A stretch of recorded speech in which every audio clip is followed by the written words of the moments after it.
at the pool or in the dry gym, building strength, increasing flippable flexibility, doing whatever she could to dive better, straighter, more gracefully, and with greater power. She'd missed out on everything else. She was an alien in her own hometown. A native alien, which didn't make sense. But Ria was used to not making sense. The party was at the abandoned quarry, another place she'd heard of but never been. She parked on the road behind the line of cars as Sean directed.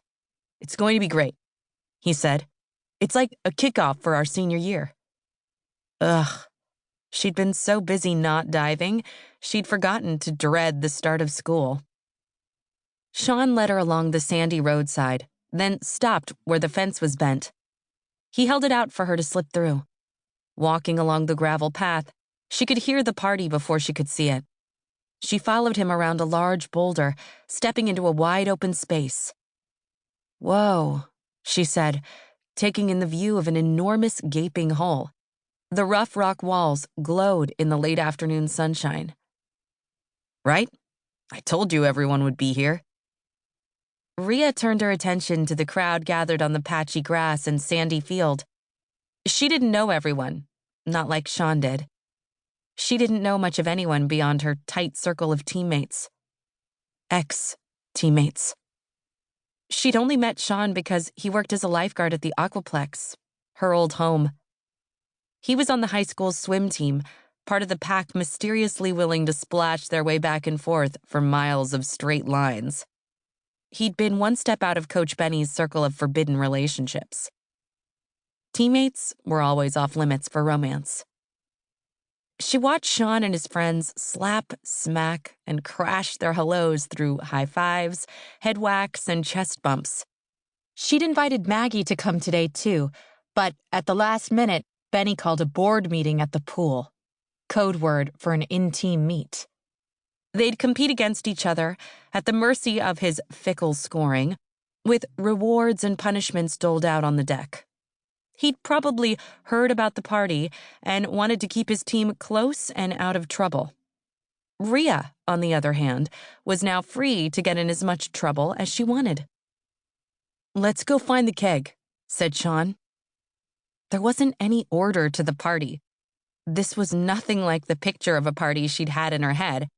Instead of beautiful people dressed in fabulous clothes having a wildly hilarious time, it was a bunch of kids standing in the dirt, sipping from red plastic cups.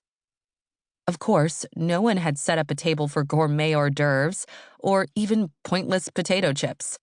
They were simply something to lug around. "Where should I put the chips?" Sean took them from her and shoved the bag into Charlie's hand. "You look hungry." Tony turned to her. "How did Sean finally convince you to come to a party?" "Yeah," Charlie chimed in. "Aren't you supposed to be off at the Olympics?" "Shut up. Go be stupid somewhere else." Sean shoved him in the chest. "What did I do?"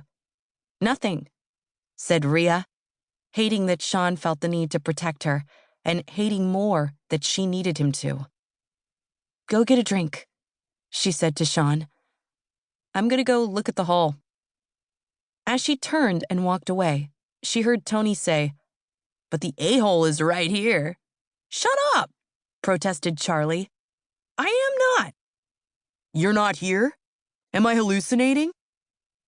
Their voices faded as Ria walked away from the noise and jumble of the crowd.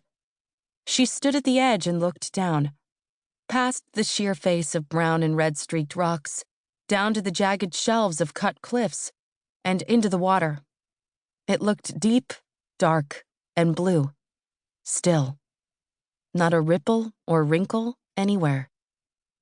Behind her, bass beats played through speakers, while the melody sounded thin and tinny in the open air. Voices and laughter filled the cracks between the notes.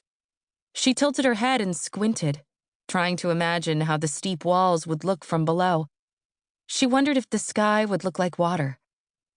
She bent over, legs straight, back curved into a line-up position, reaching downward.